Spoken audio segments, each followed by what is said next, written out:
30 summers ago, a spaceship the size of a city parked itself over the White House, and for 2 hours, nobody in America could look away.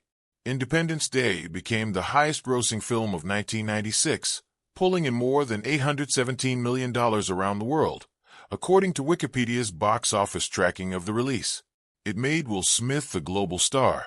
It turned a laptop into humanity's last line of defense, and it convinced a generation that the 4th of July wasn't complete without a president delivering a speech from the tarmac. But almost none of that was supposed to happen the way it did. The president was almost somebody else. The lead actor was almost somebody else. The girlfriend was almost somebody else. The Pentagon almost blew up the movie before the movie could blow up Washington. And the title itself had to be rescued from a name nobody liked. Here are 15 genuinely strange, well-documented facts about how Independence Day got made. And stick around, because the story of who almost played the President of the United States is stranger than anything that happens to him on screen.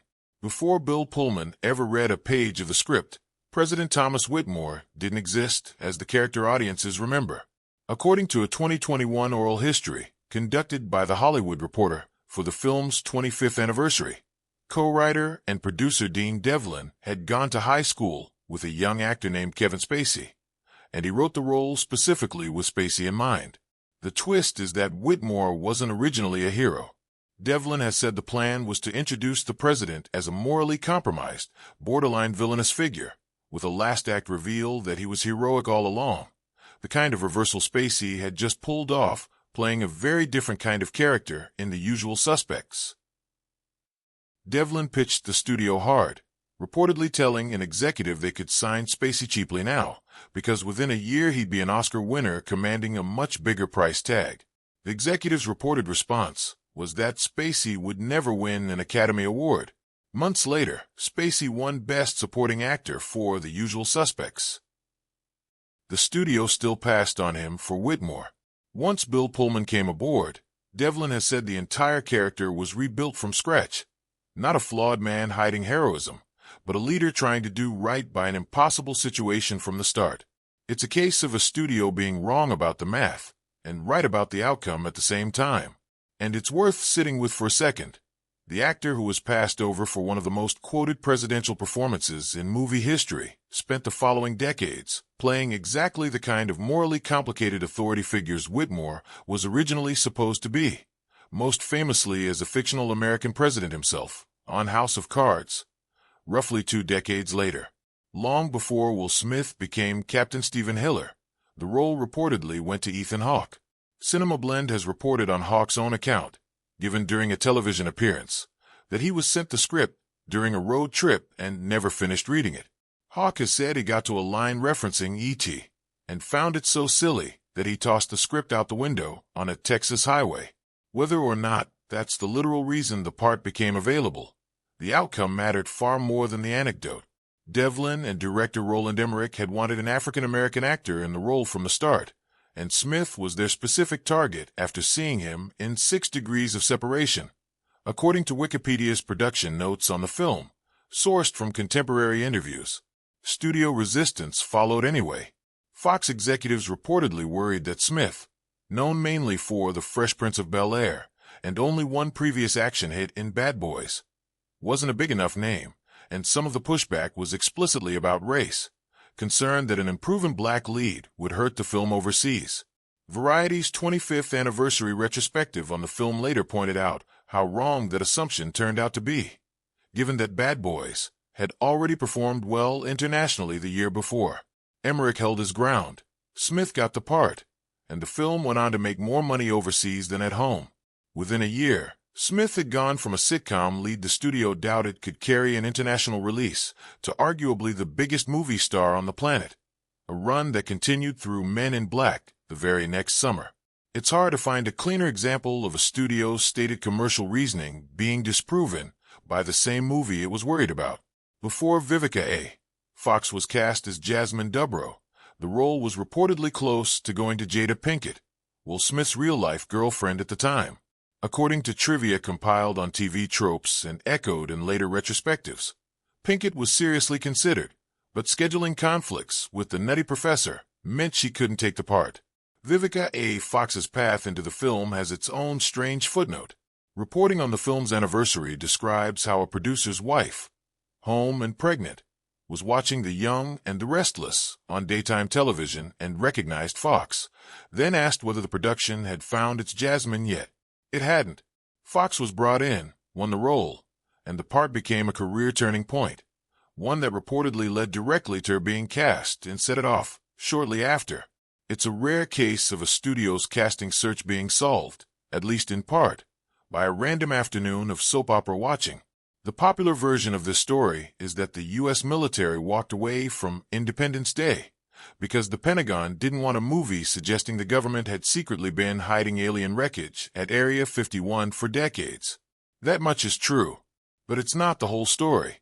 Archival Department of Defense files, reported on by RT and separately by Planet Today, show months of back-and-forth negotiation between the producers and the Pentagon's Entertainment Liaison Office before the project was formally rejected. According to those files, the DoD central complaint was that the script had no true military heroes. Specific objections on record include the fact that Will Smith's character drinks, dates a stripper, and steals a helicopter. The Pentagon also objected to a subplot in which the Pentagon building itself was destroyed, and pushed for it to survive the alien attack in the final script.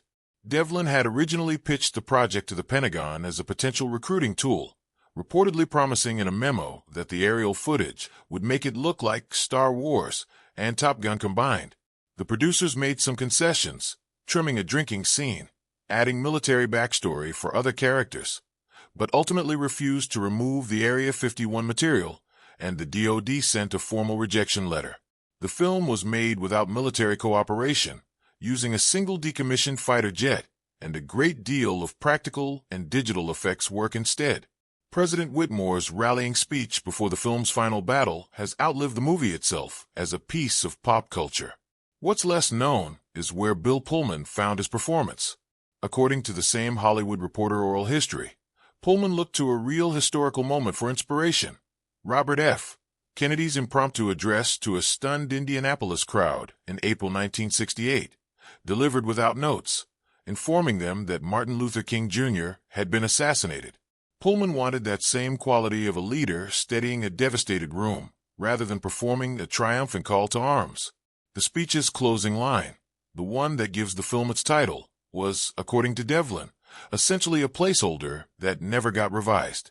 Devlin has said he added the final line at the last minute specifically as a bargaining chip in an ongoing fight with the studio over what the movie should be called. It worked far better than intended.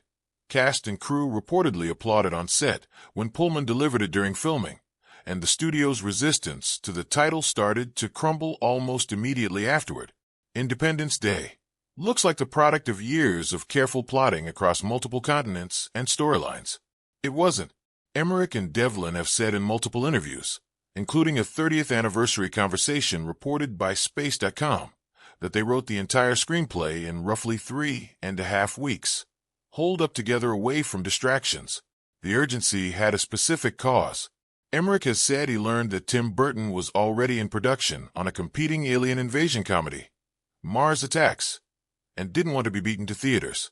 The two writers isolated themselves to finish fast, and the strategy worked in a very literal way.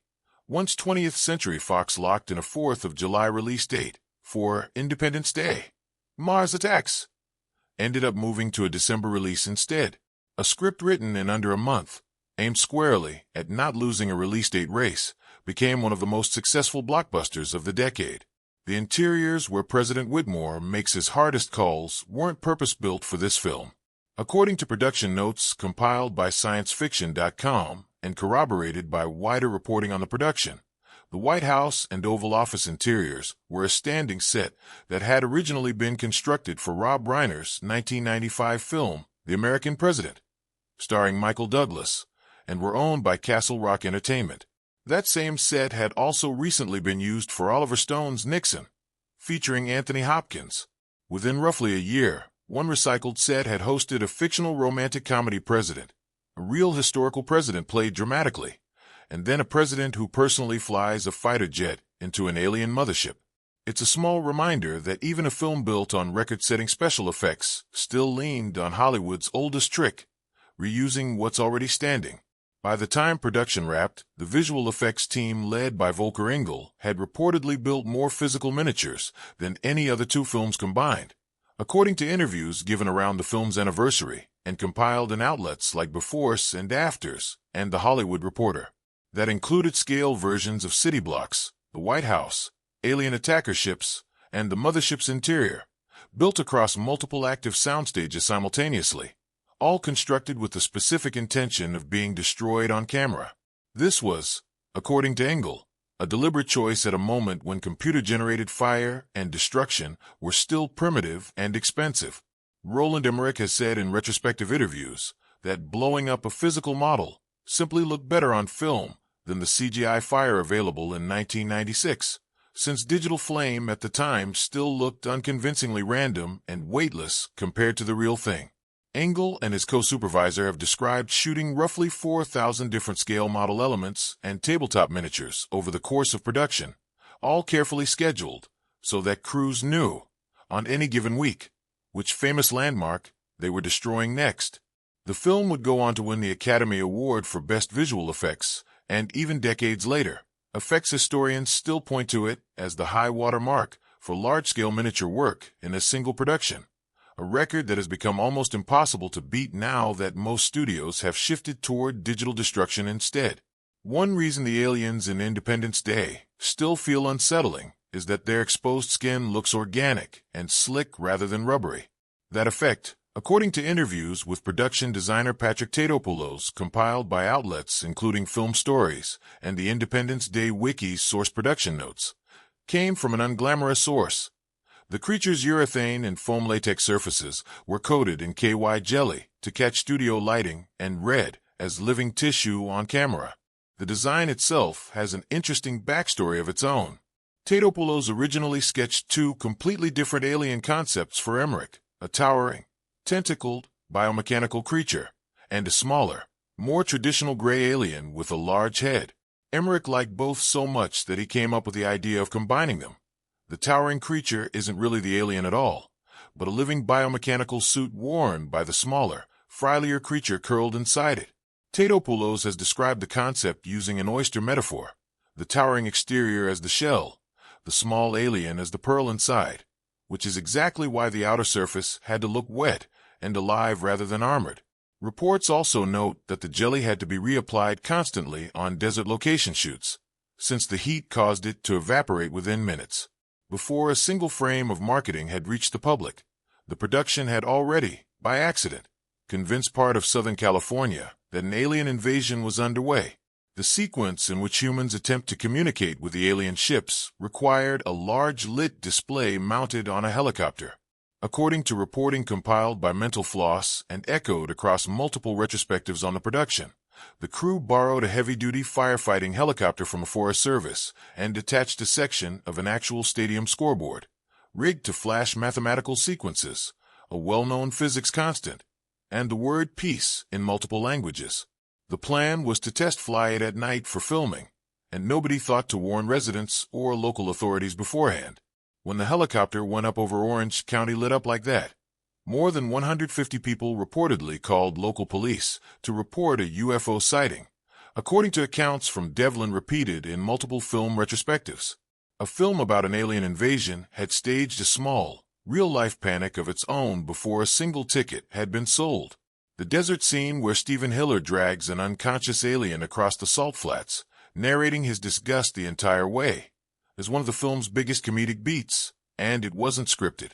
Coverage of the production, including reporting from Cinema Blend and other retrospectives, quoting Devlin's DVD commentary, indicates that a substantial amount of the dialogue between Will Smith, Jeff Goldblum, and Judd Hirsch was improvised on set, with Devlin estimating that well over half of the scenes those three shared came from actors riffing rather than sticking to the page. That desert sequence was filmed at the Bonneville Salt Flats in Utah, a location known for brutal heat, and, thanks to its proximity to the Great Salt Lake's brine shrimp die-offs, an occasionally genuine unpleasant smell, which may have given Smith more to work with than pure acting. Goldblum's return of his own catchphrase is a related story. During the mothership escape sequence, his character repeats the exact line, "Must go faster," that Goldblum's character said while fleeing a Tyrannosaurus in Jurassic Park 3 years earlier.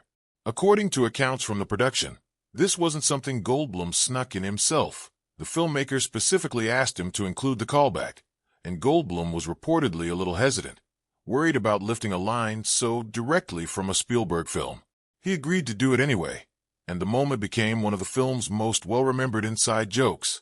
Independence Day depicts the deaths of millions of people on screen, entire cities leveled in a matter of seconds.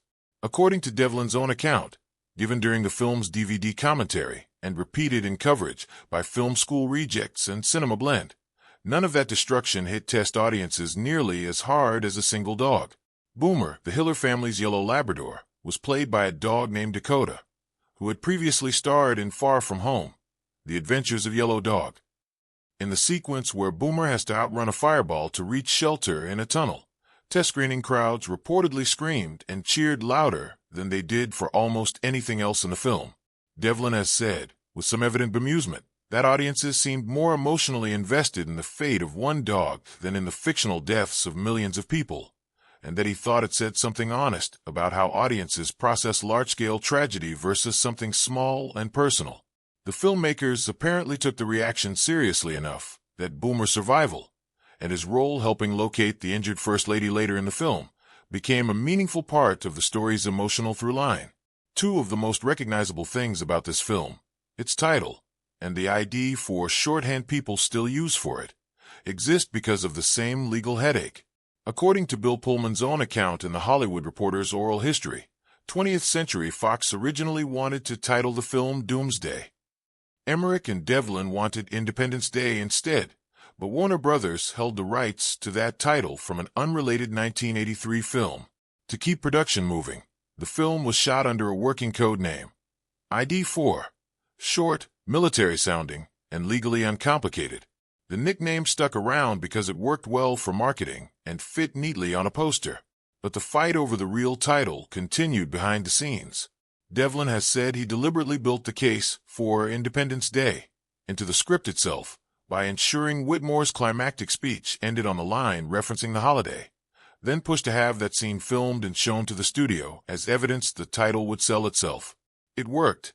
Fox eventually purchased the title rights from Warner Brothers, and the film kept a name that had almost been legally unavailable to it. The most famous visual effects shot of the entire decade, the White House erupting in a wall of fire, happened exactly once on camera, with no second attempt possible. According to interviews with visual effects supervisor Volker Engel published by The Hollywood Reporter and Befores and Afters for the film's 30th anniversary, the miniature White House model measured roughly 15 feet wide, built from a plaster shell over a metal frame and detailed with individual floors filled with dollhouse-scale furniture, so the falling debris would look convincing. Because the model existed for one purpose, and rebuilding it would have taken about a week, pyrotechnics supervisor Joe Viscasil, the same effects artist who had helped blow up the Death Star in the original Star Wars, choreographed a precise sequence of charges timed to shatter the windows, destroy the structure, and release a final fireball, all triggered from a single switch. Engel has described how, on the day of the shoot, the crew discovered that the studio had invited somewhere between 40 and 50 journalists to watch the explosion live from nearby bleachers, adding considerable pressure to a shot that had no fallback option. Multiple high-speed cameras captured the blast at different frame rates, with some running well over 300 frames per second, so the footage could be slowed down convincingly in the final cut without losing the physical weight of the explosion. It worked on the first try, and Viscasil, Engel, and their effects team went on to win the Academy Award for Best Visual Effects.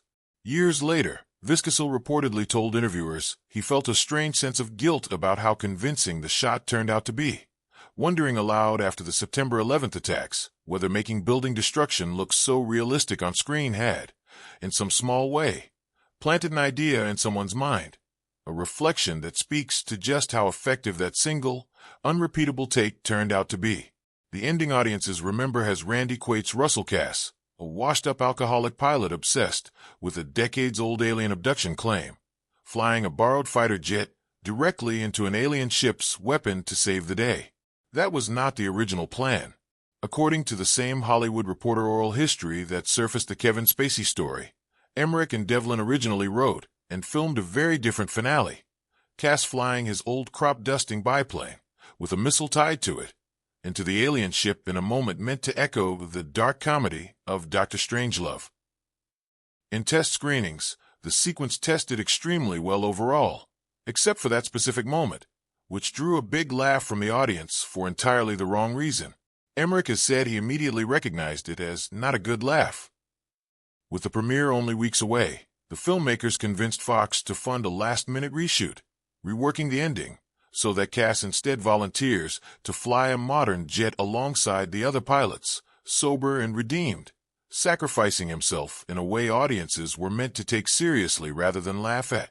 The studio reportedly couldn't understand why anyone would want to spend money reshooting a scene that was already testing well, but the change went ahead anyway, and the ending that reached theaters is the one that's been quoted and referenced ever since. Add it all up, and Independence Day is a film that beat a rival studio to theaters by writing an entire script in under a month, borrowed its most iconic sets from other movies, accidentally started a real UFO scare, nearly lost its own title in a legal dispute, and rewrote its ending after a single bad laugh in a test screening. It went on to earn over $817 million worldwide, launch Will Smith into a decade of 4th of July blockbusters, and give an entire generation a presidential speech they still quote every summer. None of that was inevitable. A different executive's opinion, a different scheduling conflict, or a different test screening reaction, and this movie looks nothing like the one we got. Sometimes the story behind the camera really is just as strange as the one on it.